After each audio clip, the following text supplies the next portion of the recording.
So hello and welcome back to the Pale Wizard YouTube channel. We're going to have a little chat today about why do people buy the same thing over and over and over again.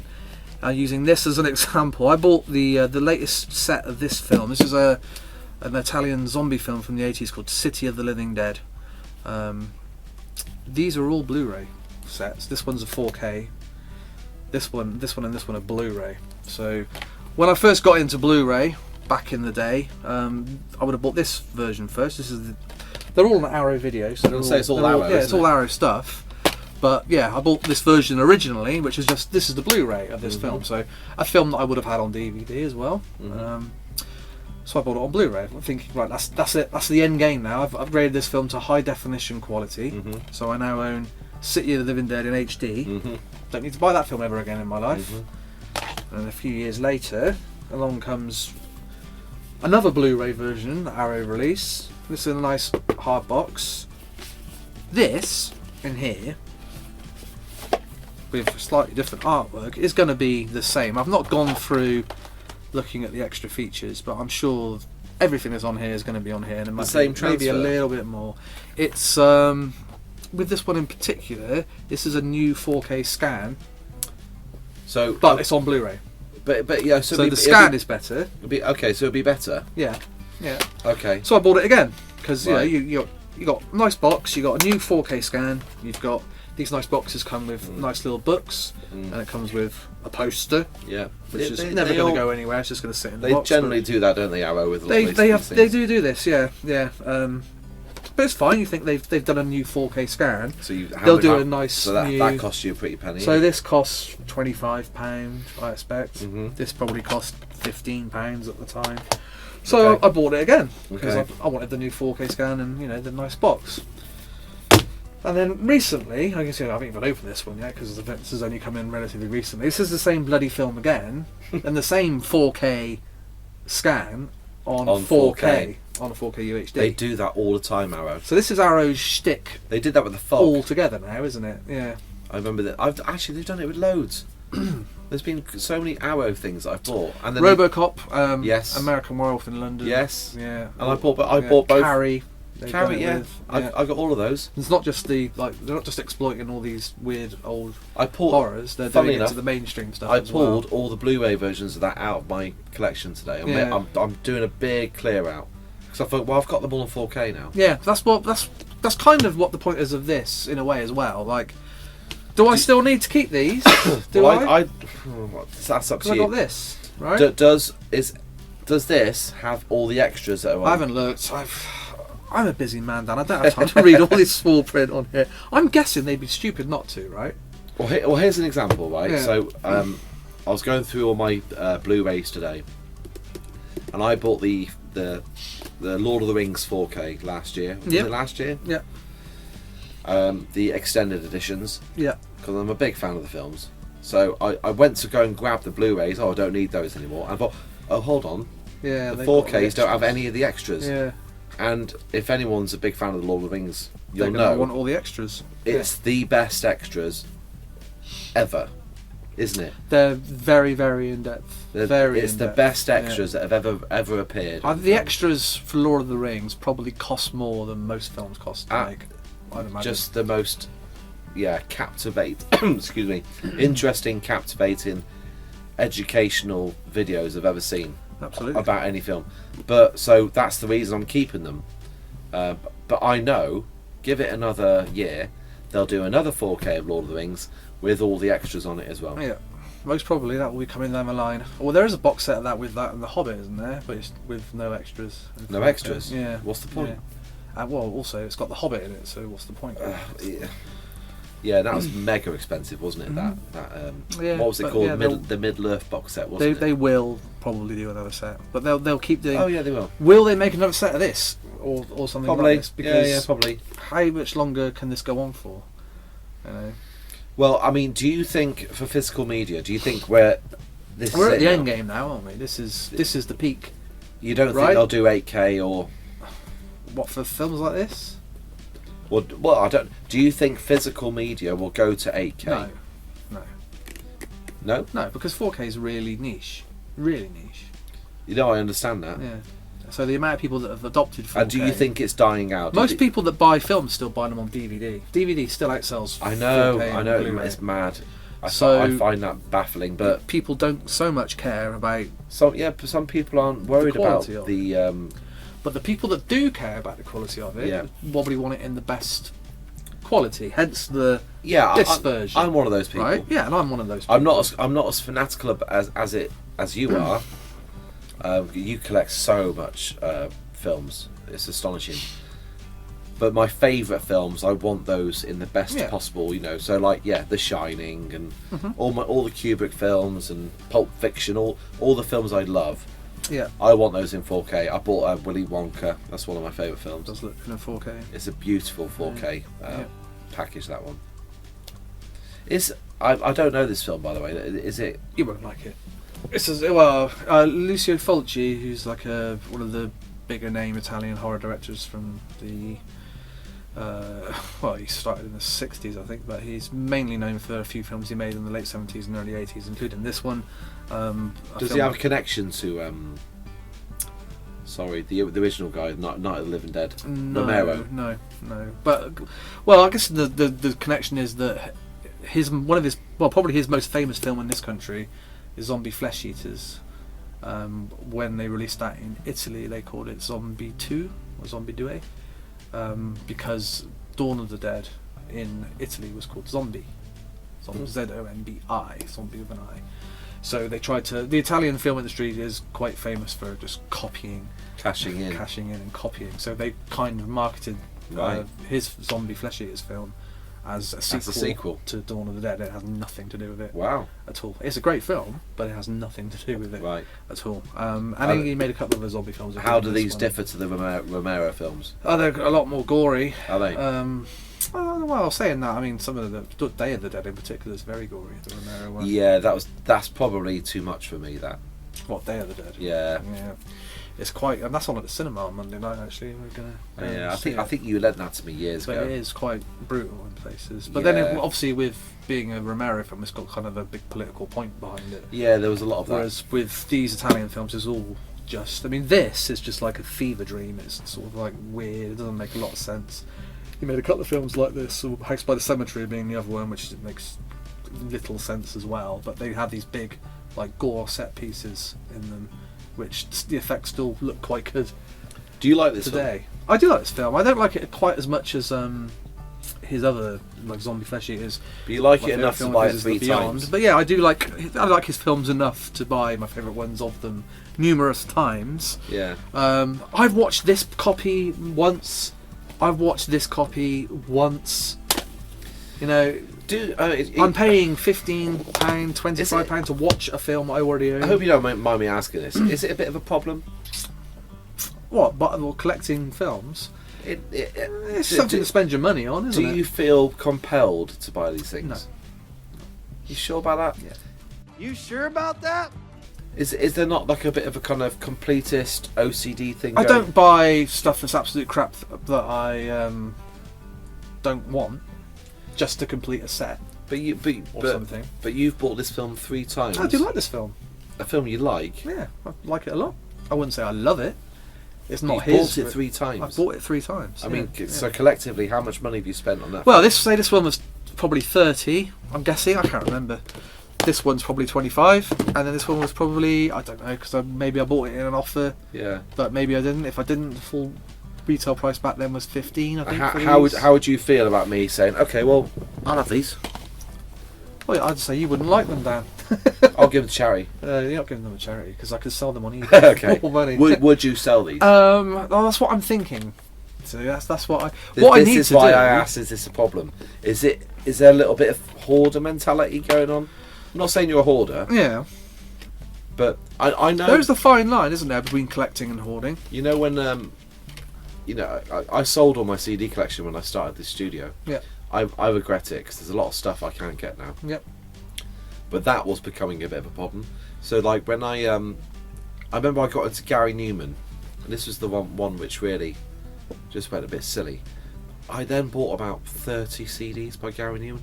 I was getting all these live albums and bootlegs, and I remember there was a couple of gaps in the collection, and it was stressing Did me it out. make you anxious? It did. I was getting stressed out by it, and then I had to go on eBay and pay like 40 quid for one of these CDs because it was one of those ones where the spine's made up a picture or something. Yeah. And yeah. Well, I've never felt that way about anything that it's made me anxious. I wouldn't have thought. No, I had to complete it, and then I realised this is ridiculous, and then I had to do the opposite and get rid of it all, which was that's quite extremes of behaviour, isn't it? Yeah, I wish I could have existed somewhere in the middle. I fully understand that I have a problem, and that problem is space more than anything. I have we're running low on space for Blu-rays, for films. It's not just me, my wife buys a lot as well, so right. we have a lot. And yeah, it's finding creative ways to use the space that we have, and we're now thinking about making our own sort of bespoke shelving, because we've just got them on, bookcases from, I think they're Argos ones, which are not ideal because they're made for books. Is it a problem? Space is a problem. I wouldn't say that. If it's something that you enjoy and you're into, what else are you going to spend your money on? No, I'm not trying to have a go or anything. No, I understand that. From what you were saying, it sounded like you had a problem, and you think that everyone that collects stuff may have a little bit of that issue as well. I'm not completely, discounting that out of hand, but you say you enjoy collecting. It's a passion of yours, yeah. Mm-hmm. When you say collecting, is it to watch the films? Yeah, of course, yeah. Do you enjoy owning the films? Do you enjoy having the physical things? Is that part of it? There's like a ritual when you get a film, isn't there? This is why I've got so many that a lot of stuff that comes in, I don't open it until I watch it, so I know that I haven't watched that copy yet. Yes, yeah. Because it seems to me pointless opening it up and then putting it on the shelf, and then I can scan through stuff on the shelf quite quickly. You must pick have out stuff. Hundreds and hundreds I haven't seen, of sealed. Yeah. What was the question? Well, I mean, you'll probably die without opening all those. Oh yeah, most probably. Yeah. That's a bit odd, isn't it? But if I ever do want to watch, I bought all those films for a reason. Yeah. I've wanted to watch those films. Right? Yeah. So we go to the cinema a few times a week. We watch films at home. We don't watch TV. We watch movies. Yeah. So, and YouTube and things like that. So we don't watch Coronation Street or or quiz shows on TV or anything like that. I don't watch anything like that now. So nothing. All the films that I've bought for a reason to watch them at some point. Time is the biggest problem that we all have in life, isn't it? Oh, it gets harder and harder as well. There isn't enough time, and it's difficult for you. You've got kids, so your time's even shorter. I'm not saying that in a medical way. I'm not saying that any amount of free time that you have. No, you're right. But I mean, by the time they're in bed, minimal, isn't it? By the time they're in bed, and I've cleaned up, it's getting to like 8:30, 9 o'clock. It's like, oh, it's too late to put a film because I've got to be up early. Yeah, exactly. How much is too much with buying the same thing over and over again?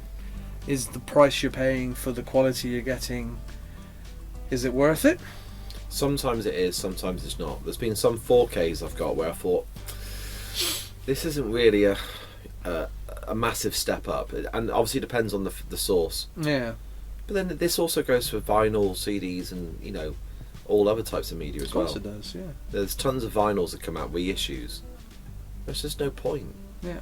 I mean, like our band, we'll reissue our albums when they sell out. Yeah. And what we'll do is we'll stick them on another colour. Because we know there are some collectors out there who want to have all the colours. But I also know some people feel like they're being taken advantage of. And obviously we're not doing it for that. We only reissue things when they're gone. Because we want to be able to sell them again. And it just makes sense for us to pull it out in a different colour. And I do know that, some people are pissed off because they feel obliged to buy the new colour. But you don't have to buy the new colour. No, I don't want them to. There's nothing different about it. It's just a different I don't colour. want to take advantage of people and make them want to buy everything that we do over and over again. Especially when we're not giving them anything that they didn't have on the first one. So I understand that. I think it's a bit different for a band like us because we're a small band. We only do very small runs of things. So yeah, when we do different colours on the records, that just feels like a natural thing to do. Yeah. So, the CDs will sometimes do like a special edition with like a patch or something, but there's no obligation for someone to buy it over and over. But you can appreciate why some people might feel that they want to buy it over and over and over, and you can then see the frustration. Well, this is what I was getting at with you. You see, Yeah. so you're the type of person. You've told me that you like to collect an entire label, a film distributor. You like to collect all the stuff they do. So I do with Indicator. Right. I've been collecting everything because they kind of it's very curated and it's a very eclectic range of stuff, but they specialise in quite obscure films, mainly sort of British films from the 60s and 70s, and they do other stuff as well. That's a lot of their kind of wheelhouse, and I kind of like a lot of that kind of stuff. I guess it's a bit similar to that premium collection they did in HMV. I in a quite way. liked a lot of that. Those are numbered as well, aren't they? Yeah, but yeah.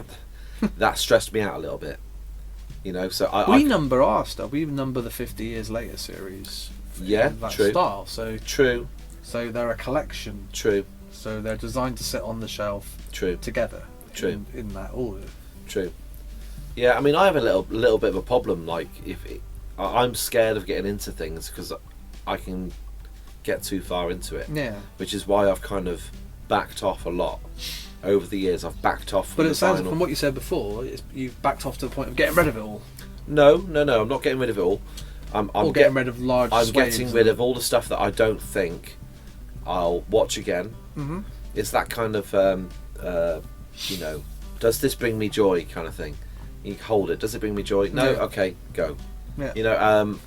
And I'm a little bit more like that now with my records and stuff. I'm very, very selective about what I buy now. Yeah. I still do buy stuff at so much slower than I used to. 4K films, it has to be something I really love. They are expensive, so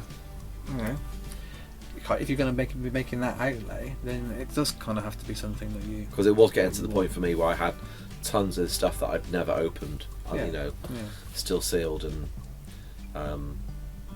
But then I'm not a collector like you, and then you are a film enthusiast as well. You're quite encyclopedic with, actors and directors and all this kind of stuff. Yeah. But that's taking the piss. What, this particular example? Well, how long was it between that one and that one coming out? God knows. This is relatively recent. This is this year, I think. It's annoying because you know that they had. And this is gone already, by the way. This is sold out. Well, of course. You know that they had the 4K transfer already. Yeah, well, that's the thing. That around the time, this was a few years ago, the boutique labels weren't confident enough that UHD was going to be a seller for them, and the production cost of UHD was quite prohibitively expensive. Whereas that cost is still kind of there. It's come down a little bit, but they now know that because they're all at it, that 4K UHD is the way to go. I know that I was watching an interview with a guy who runs Indicator recently, and they do a lot of editions on 4K and on Blu-ray, and the 4K outsells the Blu-ray like 8 or 9 times. So the collectors that are collecting the stuff want it in the best possible quality. So yeah, what is the point of this one in particular? I'm guessing now. I need to sit down at some point and look and see if the extras are the same, don't I? And if I want to, but am I ever going to watch the extras? Who knows? Do I watch the extras? Oh, I don't know. I very rarely sit down and watch extras these days. At the time, I do. But then again, it's different for me because I'm buying such fewer films. Yeah. That I'll really, really kind of go in on it. Yeah. Yeah. It's an interesting discussion. Will you get rid of those other ones? Well, that's the thing, isn't it? Possibly. I've got rid of a few standard Arrow editions of some of the Argento ones. They did the same thing. They went down the same road. They did them standard versions, then they did them with a new scan on Blu-ray, and then they did them in 4K. Right. And I've got, for the Argento ones, these two still, and I've got rid of a few of these standard ones. I just haven't really gotten around to with this one in particular, looking down at this. What I might do is probably, I just noticed that the booklet was written by Callum Waddell. Then he's fallen out of Arrow, so this stuff in here is not going to be included on here. So from a nerdy point of view, I'll probably keep that booklet if I ever sold this on or traded it to CEX or something. Yeah. But yeah, that's one of the perils of collecting stuff. You do want to have the best possible version. And sometimes, do you want to let go of the previous ones? When it all starts falling down on top of me, and I've got no more space, and maybe I'll have to think about doing something else. But Indeed. like I said, time and space are the main issue, I think, rather than the collecting the stuff for me at this stage. We'll see where we are in a few years' time. But yeah, that's if you've got any stories you'd like to share about collecting, then write them in the comments below. We'll be keen to read what you say, and we'll see you next time.